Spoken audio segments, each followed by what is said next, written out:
कौन सी चीज मसीहियत को दुनिया के सारे धर्मों और फिलॉसफी से अनोखा या यूनिक बनाती है।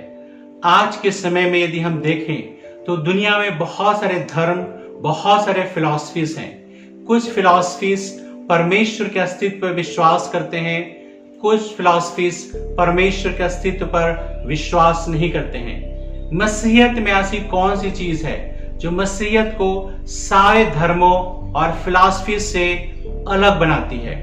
इसमें आज हम देखते हैं कि ऐसी कौन सी बातें हैं जो बिल्कुल अनोखा है, अद्वितीय है। यदि हम प्रभु यीशु मसीह के विषय में देखें तो प्रभु यीशु मसीह मसीहियत का सेंट्रल पॉइंट है। यीशु मसीह का जीवन और उसका चरित्र, उसकी बातें दुनिया के सारे अगुवे, धार्मिक अगुवे, पॉलिटिकल अगुवे, इन सब से बिल्कुल अपने आप को अलग बनाती हैं। दुनिया के बहुत सारे ऐसे लोग हैं जो मसीहियत की निंदा करते हैं। कई बार वो क्रिश्चियन वर्क की, क्रिश्चियन मिनिस्ट्री की निंदा करते हैं, लेकिन जब बात आती है प्रभु यीशु मसीह के जीवन की तो वे उसके विरोध में कुछ भी नहीं बोल पाते हैं। एथिस्ट परमेश्वर के अस्तित्व पर विश्वास नहीं करते, लेकिन जब यीशु मसीह के बारे में जब उनसे पूछा जाता है तो एक बात जरूर है कि उसके high standard moral and ethical life के विषय में कुछ भी बुरा नहीं बोल पाते हैं। दुनिया में ऐसे बहुत बड़े बड़े संत हुए हैं, महात्मा हुए हैं जो मसीहियत पे विश्वास नहीं करते हैं, जो मसीहियत को आगे बढ़ाने पे बुराई के रूप में देखते हैं, लेकिन फिर भी जब यीशु मसीह के विषय में बात करते हैं तो उनके मन में यीशु के प्रति एक श्रद्धा, एक विश्वास पाया जाता है। जैसे उदाहरण के लिए हम देखते हैं, हमारे देश में एक महान संत हुए हैं विवेकानंद, जो आर्य समाज के बहुत बड़े प्रचारक के रूप में जाने जाते हैं। उनसे जब पूछा गया कि यीशु के विषय में आप क्या सोचते हैं, तो उनका जवाब था, यदि यीशु के समय मैं फलस्तीन में होता तो उसके पांवों को अपने आंसुओं से, अपने खून से पोंछता। तो देखिए कितना हद तक वो इस बात पे विश्वास करते थे कि यीशु मसीह का जीवन और चरित्र बहुत ही अनोखा है, अद्वितीय है। जो मॉरल और एथिकल स्टैंडर्ड है वो बहुत ही ज्यादा हाई है। उसके समान वो किसी दूसरे व्यक्ति की तुलना नहीं कर सकते। उसी के समान एक हमारे देश में एक बहुत बड़े पॉलिटिकल लीडर हुए महात्मा गांधी, उनका भी विचार था यीशु मसीह के समान दुनिया में मॉरल और एथिकल स्टैंडर्ड का व्यक्ति नहीं मिलेगा। और ऐसा माना जाता है कि वो प्रभु यीशु मसीह के जो पहाड़ी उपदेश है उसको अपने साथ हमेशा रखते थे और उसको पढ़ते थे। बहुत सारे ऐसे आंदोलन जो उन्होंने शुरू किए जो नए नियम से या प्रभु यीशु मसीह के जीवन से प्रेरित था।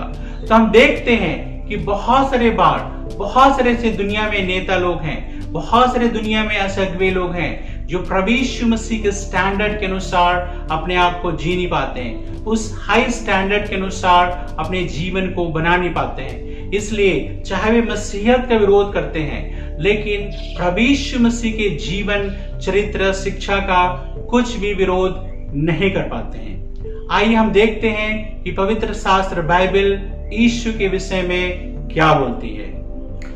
यदि हम पहला पतरस की पत्री उसके 2 अध्याय के 22 पद से पढ़ते हैं, यहां इस प्रकार लिखा है, न तो उसने पाप किया और न उसके मुंह से छल की कोई बात निकली।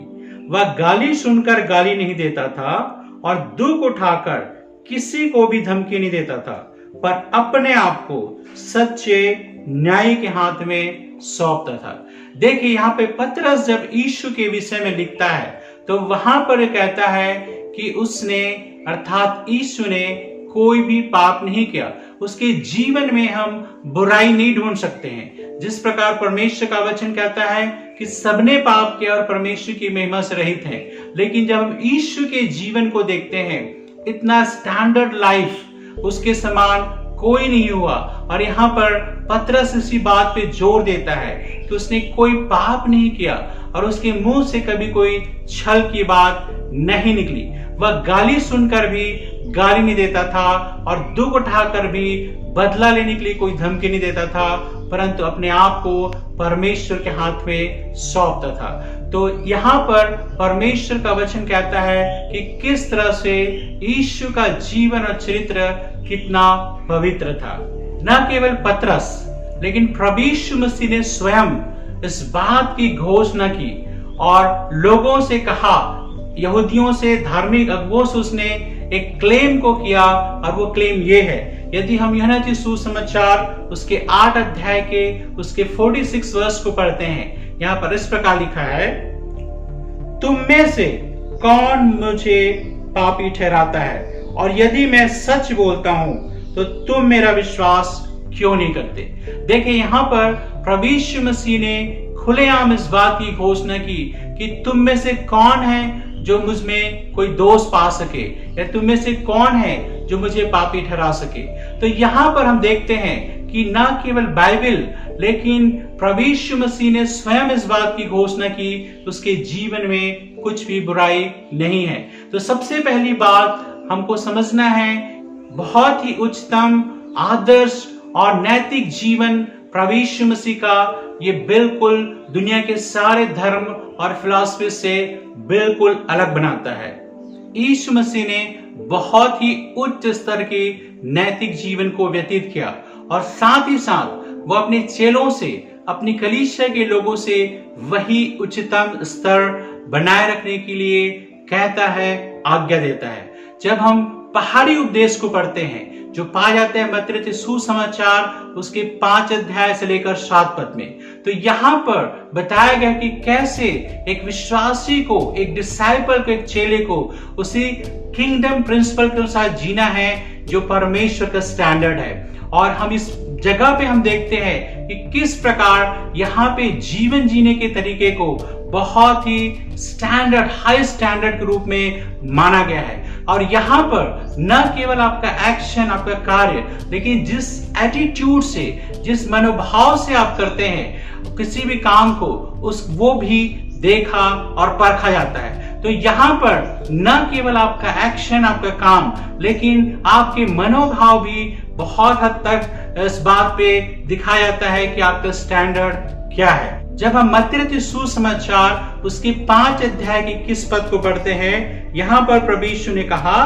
तुम सुन चुके हो कि पूर्व काल के लोगों से कहा गया था कि हत्या ना करना, और जो कोई हत्या करेगा वह कचहरी में दंड के योग्य होगा।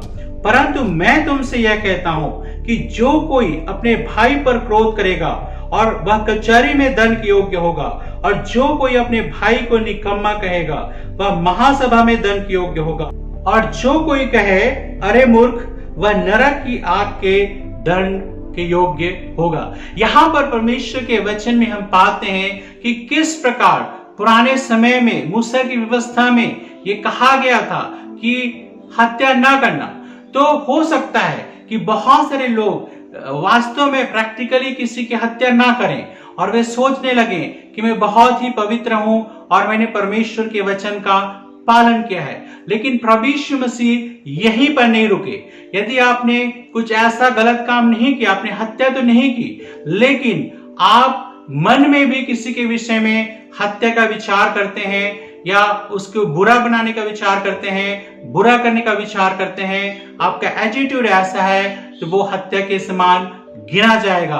और इसलिए यीशु ने कहा, जो कोई अपने भाई पे क्रोध करेगा वह कचहरी में दंड के योग्य होगा, और जो कोई अपने भाई को निकम्मा कहेगा वह महासभा में दंड के योग्य होगा, और जो कोई कहे अरे मूर्ख वह नरक की आग के दंड के योग्य होगा। देखिए यहाँ पर इस बात को बताया गया है कि न केवल कार्य के रूप में हत्या करना, लेकिन दूसरे को मूर्ख के रूप में या एक ऐसे व्यक्ति के रूप में जो निकम्मा है इस रूप में समझा जाता है, या उसकी जो डिग्निटी है, एक इंसान होने के जो डिग्निटी परमेश्वर ने उसके जीवन में दिया है, यदि उस चीज पे विश्वास नहीं करता है या उसको बहुत ही छोटा या तुच्छ समझता है, तो प्रभु यीशु मसीह कहते हैं वह नरक के दंड के योग्य होगा। और ये कितना महत्वपूर्ण है कि दूसरे के साथ जो संबंध है वो कितना महत्वपूर्ण है। तो प्रभु यीशु ने आगे कहा कि यदि तू अपनी भेंट वेदी पर लाए और वहां तू स्मरण करे कि तेरे भाई के मन में तेरे लिए कुछ विरोध है, तो अपनी भेंट वहीं वेदी के सामने छोड़ दे और जाकर पहले अपने भाई से मेल मिलाप कर, तब आकर अपनी भेंट को चढ़ा। देखिए यहाँ पर एक अलग स्टैंडर्ड को देखते हैं। यहाँ पर प्रभु यीशु मसीह कहते हैं ये केवल महत्वपूर्ण नहीं है कि परमेश्वर के विषय में आपका विचार क्या है, या परमेश्वर के प्रति कितनी श्रद्धा या विश्वास है, या परमेश्वर के प्रति कितने समर्पित आप हैं। यदि आप कोई भेंट परमेश्वर के सामने लेकर आते हैं परमेश्वर को प्रसन्न करने के लिए, लेकिन आपके मन में लोगों के प्रति सही विचार नहीं है, लोगों के प्रति विरोध है, लोगों को नुकसान करने की भावना है, तो कहता है पहले सबसे पहले जाकर के और उस व्यक्ति से माफी मांग, मेल मिलाप कर, तब आकर के भेंट को चढ़ा। दुनिया में किसी भी धर्म में ऐसी बातें नहीं सिखाई जाती है। कोई भी फिलॉसफी इतने हद तक नहीं जाता है कि परमेश्वर आपको तभी ग्रहण करेगा जब लोगों के साथ आपका सही रिश्ता होगा, सही संबंध होगा। तो ये बहुत ही आवश्यक बात है। एक मसीही व्यक्ति न केवल परमेश्वर के प्रति ईमानदारी के साथ रहता है, लेकिन एक दूसरे के प्रति प्रेम भाव, सेवा भाव से उसको आगे बढ़ना है। जब हम आगे बढ़ते हैं तो प्रभु यीशु मसीह हमारे पवित्रता को भी परिभाषित करते हैं कि न केवल शारीरिक रूप में व्यभिचार करना, लेकिन मन में भी यदि हम ऐसी भावना रखते हैं तो उस कार्य को हम कर चुके। जब हम पढ़ते हैं उसी का मत्ती सुसमाचार 5 अध्याय के 27 पद में, तुम सुन चुके हो कि कहा गया था व्यभिचार ना करना, परंतु मैं तुमसे यह कहता हूं कि जो कोई किसी स्त्री पर कुदृष्टि डाले वह अपने मन में उससे व्यभिचार कर चुका। और यहाँ पर हम इस बात को पाते हैं कि प्रभु यीशु मसीह जो व्यभिचार का डेफिनेशन देते हैं और अपने चेलों से, अपने विश्वासियों से जो अपेक्षा करते हैं वो दुनिया की अपेक्षा से बढ़कर है। दुनिया के लोग शायद सिखा सकते हैं कि तुम व्यभिचार मत करो, इस तरह के गलत काम मत करो, लेकिन प्रभु यीशु मसीह उससे भी बढ़कर अपने लोगों से अपेक्षा रखते हैं कि तुम मन में भी ऐसी बातें ना सोचना। और यदि ऐसी बातें आपके मन में आती है तो आपको क्या करना है। 29 पद में लिखा है, यदि तेरी दाहिनी आंख तुझे ठोकर खिलाए तो उसे निकाल कर फेंक दे, क्योंकि तेरे लिए यही भला है कि तेरे अंगों में से एक नष्ट हो जाए और तेरा सारा शरीर नरक में ना डाला जाए। यदि तेरा दाहिना हाथ तुझे ठोकर खिलाए तो उसको काट कर फेंक दे, क्योंकि तेरे लिए यही भला है कि तेरे अंगों में से एक नष्ट हो जाए और तेरा सारा शरीर नरक में ना डाला जाए। देखिए यहाँ पर प्रभु यीशु मसीह इस बात को कहते हैं कि जिस बात के कारण से आप पाप में पड़ते हैं, बुराई में पड़ते हैं, उसको अपने जीवन से दूर करना बहुत जरूरी है। हालांकि हाँ, यहाँ पे हम ऐसा नहीं सोच सकते कि सचमुच में आपके आंख को निकाल देना है या अपने हाथ को काट लेना है, लेकिन ये एक बात करने का तरीका है, एक समझाने का तरीका है कि किस तरह से उस चीज से हमें दूर रहना है जो हमें पाप की ओर लेके जाती है। आज के समय में भी हम देखते हैं हम में से कितने लोग जो है इस तरह की पवित्रता पर विश्वास रखते हैं। अवश्य ही कई बार हम इस तरह के गलत काम हम लोगों के सामने नहीं करते हैं, या कई बार इस तरह के व्यभिचार हम नहीं करते हैं, लेकिन बहुत बार कई ऐसी चीजें हम देखते हैं। आज के समय में यदि हम देखें तो इंटरनेट के माध्यम से बहुत सारी अश्लीलता है, मूवीज के माध्यम से, सीरियल्स के माध्यम से, और उनको यदि हम देखते हैं और कई बार किसी स्त्री के प्रति, या न केवल स्त्री के प्रति लेकिन किसी पुरुष के प्रति भी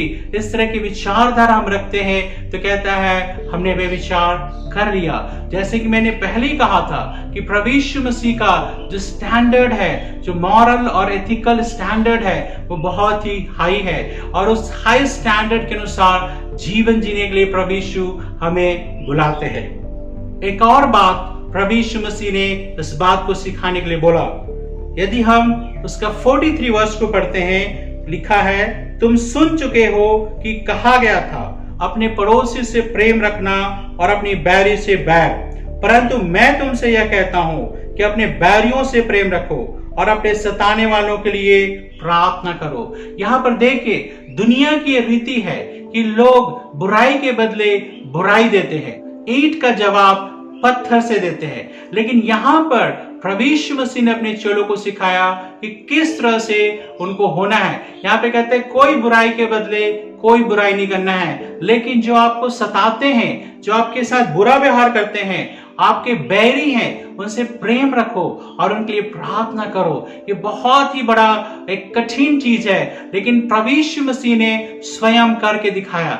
जब प्रभु यीशु मसीह ने इस बात को सिखाया कि अपने बैरियों से प्रेम रखो और अपने सताने वालों के लिए प्रार्थना करो, तो न केवल उसने सिखाया लेकिन उसने करके भी दिखाया। हम देखते हैं कि जिन लोगों के लिए प्रभु यीशु मसीह ने भलाई के काम किए थे, उन्हीं लोगों ने कहा कि यीशु क्रूस पर चढ़ाया जाए। और जब यीशु क्रूस पर चढ़े हुए थे तो उस समय उनके मन में जो बात थी, या सबसे पहला जो संदेश या छोटा वाक्य उसने बोला, वो ये था, हे पिता इन्हें क्षमा कर क्योंकि ये नहीं जानते कि क्या कर रहे हैं। तो प्रभु यीशु मसीह ने जो कुछ भी सिखाया उसको अपने जीवन से करके भी बताया कि देखो ये पॉसिबल है। तो उसी तरह से हम में से जितने लोग परमेश्वर के दास और सेवक हैं, या हम अगुवे हैं, या हम लोगों को सिखाने वाले हैं, लेकिन जो कुछ भी हम सिखाते हैं कि लोगों के जीवन में इस तरह के मॉरल स्टैंडर्ड होना चाहिए, नैतिक स्टैंडर्ड होना चाहिए, हमें भी अपने जीवन से करके दिखाना है,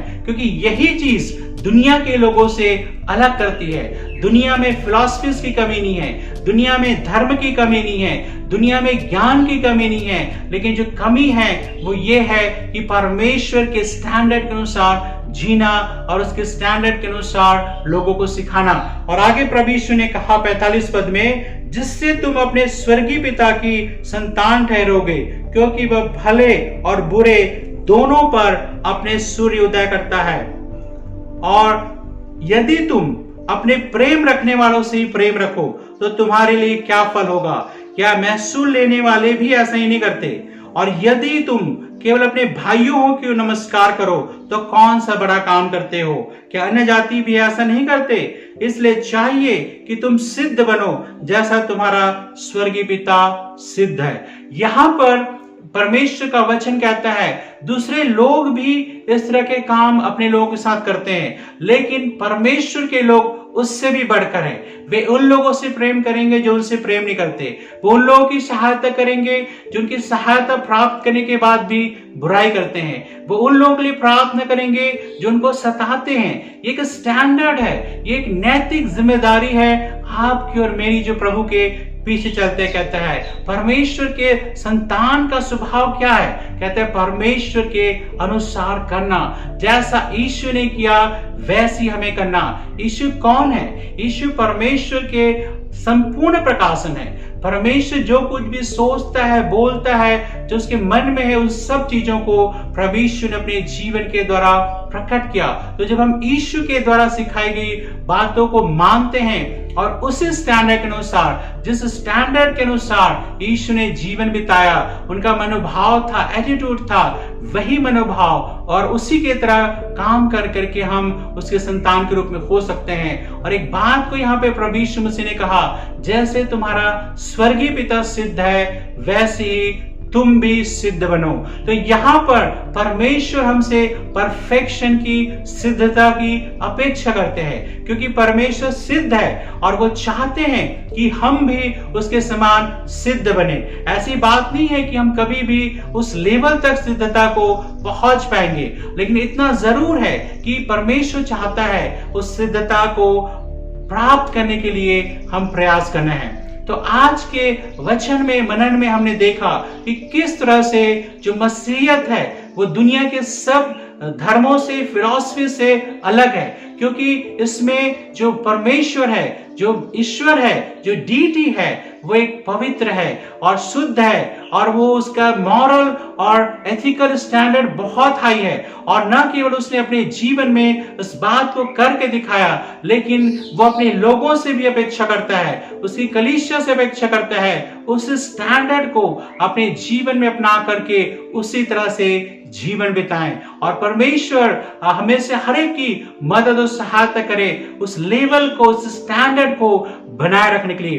परमेश्वर आपसे और मुझसे अपेक्षा करता है कि जो भी काम हम करते हैं, चाहे हम यीशु के पीछे चलने का काम करते हैं, चाहे सेवकाई का काम करते हैं, परमेश्वर हमसे अपेक्षा करते हैं कि किस तरह से हम उसी बात को, उस मनोभाव को रख करके आगे बढ़े। आइए हम प्रार्थना करें। परमेश्वर पिता, हम धन्यवाद करते हैं प्रभु, इस समय जो कुछ भी हमने वचन से सीखा है उसके अनुसार करने के लिए आप हमारी सहायता और मदद करें। और प्रभु यीशु, आप हमारी कमजोरियों को जानते हैं, हमारी सारी कमजोरियों को दूर करें और प्रभु आपकी इच्छा अनुसार जीवन बिताने के लिए आप हमारी सहायता और मदद करें। धन्यवाद करते हैं, आपने हमारी प्रार्थना को सुना है, प्रभु यीशु के नाम से, आमीन। प्रभु आप सबको बड़ी आशीष दे।